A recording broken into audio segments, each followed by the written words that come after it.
قد كفاني علم ربي من سؤالي واختياري فدعائي. اس کے ساتھ پھر خرافات یہ جو شامل ہو چکی ہیں، اس نے معاشرے کو پیس کے رکھ دیا. جو مزارات پہ ہو رہا ہے ہم ڈٹ کے اس کا انکار کرتے ہیں. اللہ کے علاوہ کسی کے سامنے سجدہ جائز نہیں ہے، بلکہ ہمارے امام احمد رضا خان فاضل بریلوی نے لکھا ہے.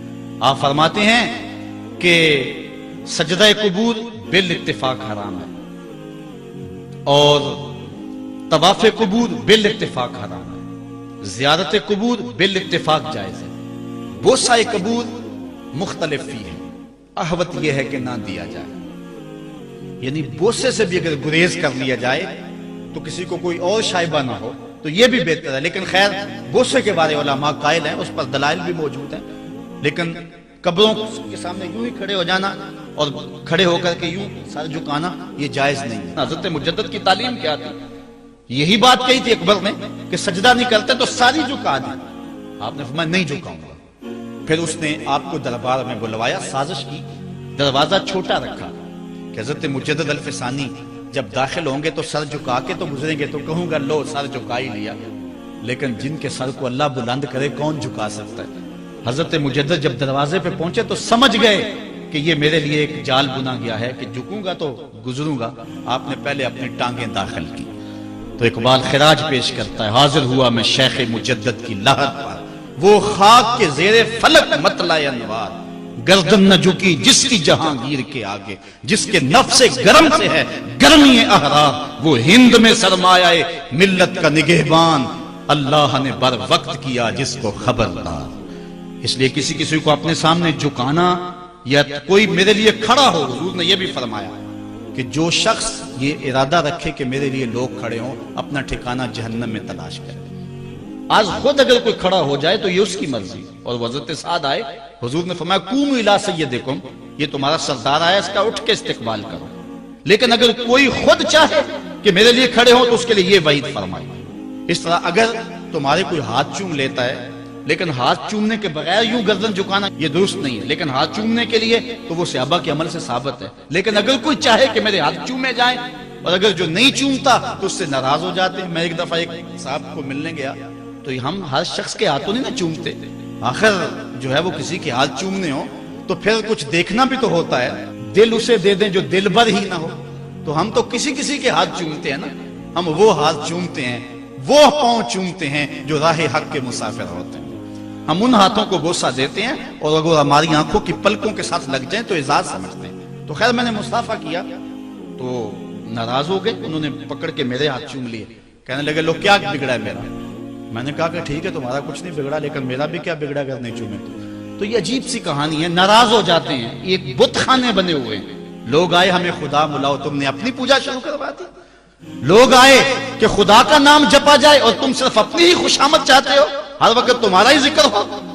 میں کتنے آراس کو جانتا ہوں جہاں اللہ رسول کا ذکر نہیں ہوتا، پیر کا ہی ذکر ہوتا ہے، کرامتیں بیان ہوتی ہیں. اور پھر آج کل جھوٹی کرامتوں کا ایک کاروبار چلا ہوا. عجیب رنگ ڈھنگ ہے، عجیب بات ہے. خوابیں گھڑی جا رہی ہیں، کرامتیں گھڑی جا رہی ہیں. میرے پاس بھی کئی لوگ آئے خوابیں لے کر، جی یہ ہم نے دیکھا ہے. میں نے کہا تم نے دیکھا ہوگا، میں نے نہیں دیکھا ہے. لوگ بڑے مفاد پرست ہیں، بڑے بڑے رنگوں میں آتے ہیں. ایک بندہ میرے پاس ایک دفعہ آیا کہ جی میرے پاس 12 موئے مبارک ہے، میں 2 آپ کو دینا چاہتا ہوں. میں نے کہا تو لوٹ سیل لگائی ہے، موئے مبارک کوئی تماشا ہے؟ جہاں سے مرضی کو بال اٹھا کے کہہ دیتا ہے یہ حضور کا موئے مبارک ہے، یہ کوئی تماشا ہے؟ اگر کوئی ہے اور کثرت سے دنیا پر موجود ہے وہ تو برکت والی بات ہے. لیکن آج ہر لئی میں رازدار دین شدے والی بات ہے اور ہر شخص جو مرضی دعویٰ. ایک بندے نے ایک دن مجھے رات کو فون کیا، جناب کہاں ہے؟ میں نے کہا گھر میں ہوں. کہنے لگا باہر نکل کے دیکھو. میں نے کہا کیا ہے؟ کہا جی آسمان کی طرف دیکھو. میں نے کہا ہوا کیا ہے؟ کہنے لگا چاند کے اندر حضور کی تصویر ہے. میں نے کہا تو پاگل ہے؟ لوگوں نے زندگیاں گزار دی اور زیارت نہ ہوئی اور تو جو ہے لوٹ سے لگا دی ہوئی ہے کہ چاند کے اندر تصویر لگا دی. میں نے کہا کمال ہے، بات کرنے والی ہے تیری. ہمارے ہاں ذوف الاعتقادی اتنی پھیل گئی ہے کہ جو بات کرے لوگ پیچھے دوڑ پڑتے ہیں. کئی ایسے واقعات ہوئے ہیں، کوئی کہتا ہے میرے گھر میں حضور کے قدم لگے، کوئی کچھ بول رہا ہے، کوئی کچھ بول رہا ہے. یہ لوگ اللہ سے ڈرتے نہیں ہیں، خوف نہیں کرتے. جھوٹی خوابیں، جھوٹی کرامتیں اگر سچی ہیں تو میں ان کا انکار نہیں کرتا، لیکن اس وقت معاشرے کے اندر جو کچھ ہو رہا ہے میں اس کی نشاندہی کر رہا ہوں. اپنے بھی خفا مجھ سے ہیں، بیگانے بھی ناخوش. میں زہر حلال کو کبھی کہہ نہ سکا کند، بات وہی کہتا ہوں سمجھتا ہوں جسے حق، نئے ابلۂ مسجد ہوں نئے تہذیب کا فرزند۔ میں کہتا ہوں اگر جھوٹوں کے پیچھے چلو گے رسول اللہ ناراض ہو جائیں گے تم سے۔ یہ جرأت کیوں کرتے ہو، یہ ہمت کیوں کرتے ہو، کیوں جھوٹے دعوے کرتے ہو؟ سچ بولو، تمہارے پیچھے کوئی لگے یا نہ لگے اس کی پرواہ نہیں ہے۔ یا ایھا الذین آمنوا اتقوا اللہ وقولوا قولا سدیدا، اللہ فرماتا ہے ایمان والو سیدھی سیدھی بات کرو، پھر کیا ہوگا؟ یصلح لکم اعمالکم ویغفر لکم ذنوبکم، وہ تمہارے اعمال بھی ٹھیک کر دے گا، تمہارے بخشش بھی فرما دے گا۔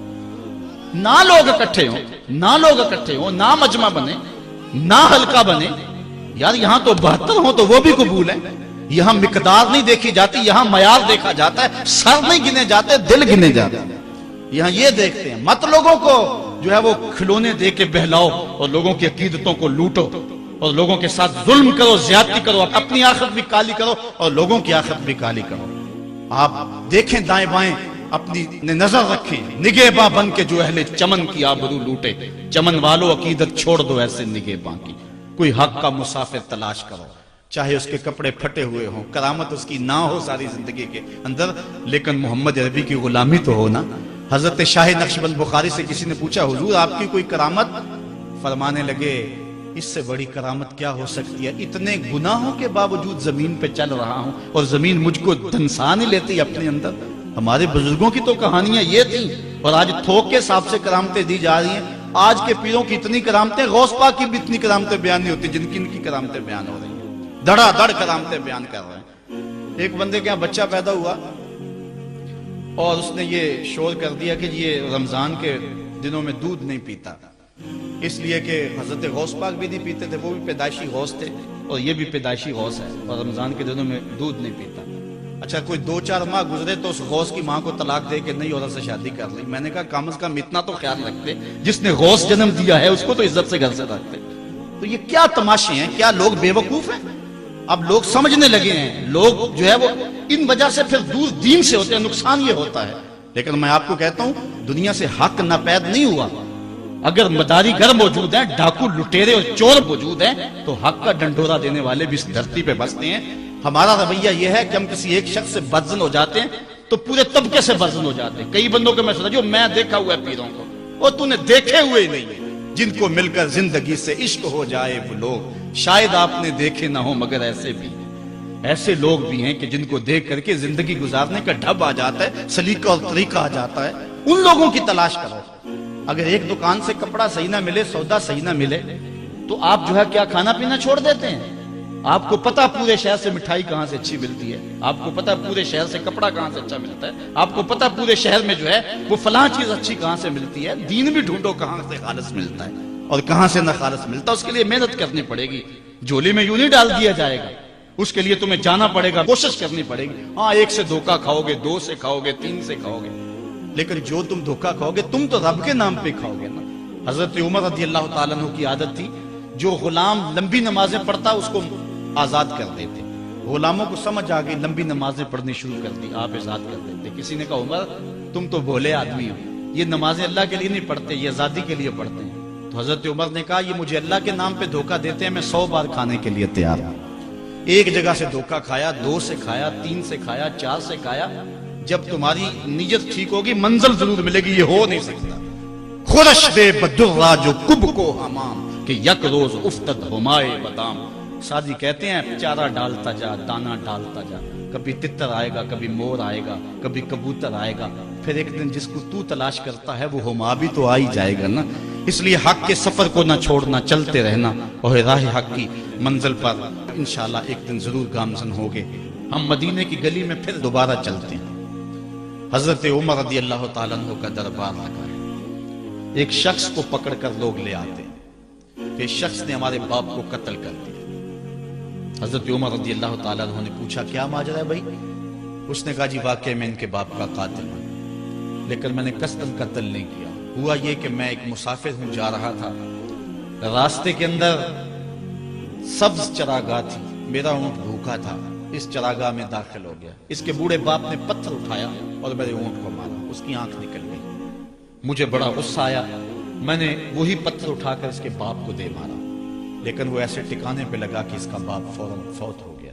میرا قصد اور ارادہ نہیں تھا، لیکن بہرحال میں اس بات کا اقراری ہوں کہ میں نے اس کے باپ کو قتل کر دیا ہے۔ آپ جو حکم سنائیں میں اس کو قبول کروں گا، لیکن میں ایک مہلت مانگتا ہوں کہ میرے دوست، میرے بھائی کی کوئی رقم میرے ذمے ہے، میرے پاس اس نے امانت رکھی ہوئی ہے اور وہ مجھے پتا ہے کہ میں نے کہاں چھپا کے رکھی ہوئی ہے۔ اگر آپ فیصلہ کر دیتے اور میری گردن کاٹ دی جاتی ہے تو وہ امانت جو میں نے رکھی ہوئی ہے سنبھال کر کے، میرے علاوہ کوئی جانتا بھی نہیں ہے، تو وہ اس تک کون پہنچائے گا؟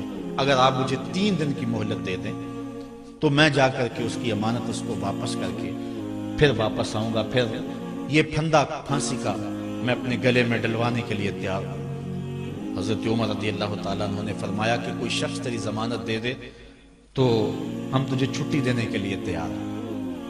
اس نے دائیں بائیں دیکھا، پورے مدینے میں اس کا کوئی شناسہ ہی نہیں تھا، واقف ہی نہیں تھا، ایک اجنبی شخص تھا۔ حضرت ابو ذر غفاری کھڑے ہو گئے، کہا حضرت عمر میں اس کی ضمانت دیتا ہوں۔ ضمانت دے دی گئی، وہ چلا گیا۔ تیسرے دن وعدے کا جو وقت تھا، لوگ جمع ہو گئے، دربار لگ گئے، ابھی تک آنے والا نہیں آیا۔ لوگوں نے کہا ابو ذر تو نے غلطی کی ہے، ایک اجنبی کی ضمانت دی اور ابھی تک وہ نہیں آیا۔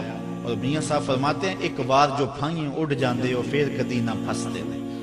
ظاہر ہے وہ چلا گیا، واپس تو نہیں پلٹ کے آئے گا، اسے پتا ہے کہ آگے سیدھی سیدھی میری موت ہے، تو تم نے یہ کیا غلطی کی؟ خیر آپ نے فرمایا کہ اگر وہ نہ آیا تو یہ پھانسی کا پھندا میرے گلے میں ڈال لینا، لیکن بہرحال میں نے اس کی ضمانت دی ہے۔ کچھ عرصہ بیتا کہ دور سے گرد و غبار اڑتا ہوا دکھائی دیا۔ جب صورت واضح ہوئی تو وہی شخص تھا۔ حضرت عمر فاروق رضی اللہ تعالیٰ عنہ کے دربار میں کھڑا ہو کہنے لگا حضرت کسی وجہ سے تاخیر سے پہنچا ہوں، معذرت چاہتا ہوں، اب جو حکم ہے پورا کیجیے۔ حضرت عمر رضی اللہ تعالیٰ عنہ اس کے پھانسی کے احکامات جاری کر چکے تھے۔ آپ نے فرمایا کہ ابو ذر یہ بتا کہ تو نے اس کی ضمانت کیسے دی جب تو اسے جانتا نہیں تھا؟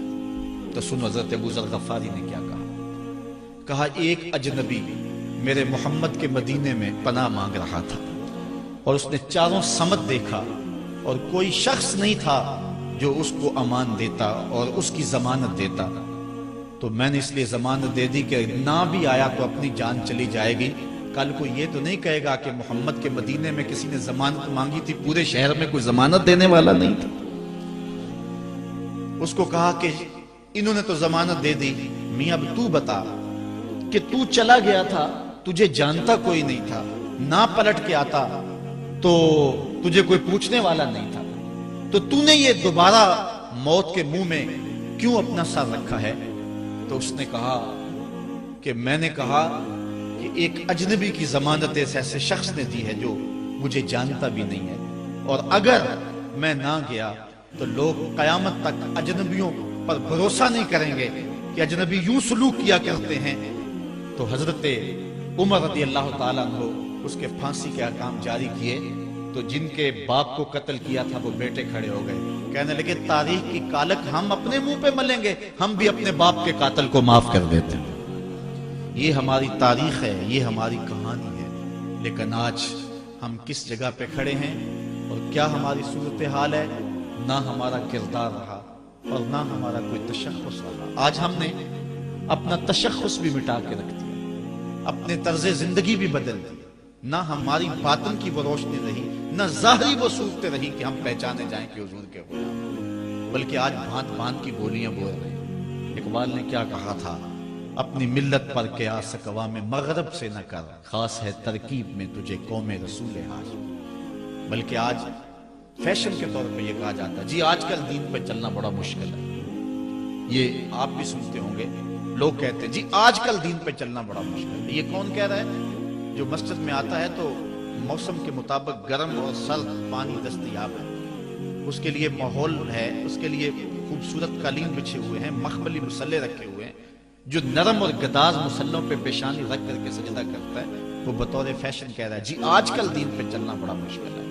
میں اس کے جواب میں کہا کرتا ہوں میاں تیرے لیے مشکل ہے یا کربلا والے حسین کے لیے مشکل تھا؟ انہوں نے تو نہیں کہا کہ دین پہ چلنا مشکل ہے، تیرے لیے مشکل ہے دین پہ چلنا یا حضرت بلال حبشی کے لیے مشکل تھا؟ جنہوں نے تپتی ہوئی ریت پہ سجدے کیے، گلے میں رسا ڈال کر کے گھسیٹا گیا، اور انہیں پاؤں میں زنجیریں ڈال کر کے مکے میں کھینچا گیا، ہاتھوں اور پاؤں میں میخیں ٹھونک دی گئی، چکی پسرائی گئی، لیکن بلال ہیں کہ آگے مسکرا رہے ہیں۔ کسی نے گزرتے ہوئے کہا بلال عجیب تماشا ہے، عجیب کہانی ہے کہ وہ تمہیں مار رہے ہیں اور تم آگے سے مسکرا رہے ہو۔ تو سنو حضرت بلال نے کیا جواب دیا۔ حضرت بلال فرمانے لگے میاں تم جاؤ نا بازار میں مٹی کا برتن بھی خریدنے، تو اس کو بھی ٹھونک بجا کے دیکھتے ہو کہیں کچا تو نہیں ہے، اس کی آواز تو خراب نہیں ہے۔ کہا تم تو مٹی کا پیالہ بھی خریدو تو ٹھونک بجا کے دیکھتے ہو کہیں کچا تو نہیں ہے، میرا مالک مجھے خرید رہا ہے، دیکھ رہا ہے بلال کہیں کچا تو نہیں ہے۔ میں کہتا ہوں مالک کھال ادڑ بھی جائے گی، حق حق کی آوازیں ختم نہیں ہوں گی۔ زخم پہ زخم کھا کے جی خون جگر کے گھونٹ بھی، آہ نہ کر لبوں کو سی یہ عشق ہے دل لگی نہیں۔ تو یہ ایک دین گریزی ہے، یہ عمل گریزی ہے۔ جی آج کل بڑا مشکل ہے، پہلی بات ہے مشکل ہو بھی تو ہمارے پاس کوئی دوسرا آپشن موجود نہیں ہے۔ ہم ان لوگوں کی کہانیاں بھول سکتے ہیں کہ جنہوں نے اس دین کے راستے کے اندر دکھ بھی سہے، ان کو ٹکڑے بھی کر دیا گیا، ان کو 2 اونٹوں کی پچھلی ٹانگوں سے باندھ کر کے 2 ٹکڑوں میں بانٹ بھی دیا گیا، لوہے کی کنگھیوں سے بدن چھیدے بھی گئے، ہڈیاں توڑی بھی گئیں، آگ میں ڈالا بھی گیا، جلتے اور کھولتے تیل میں پھینکا گیا، لیکن انہوں نے رب کا نام نہیں چھوڑا۔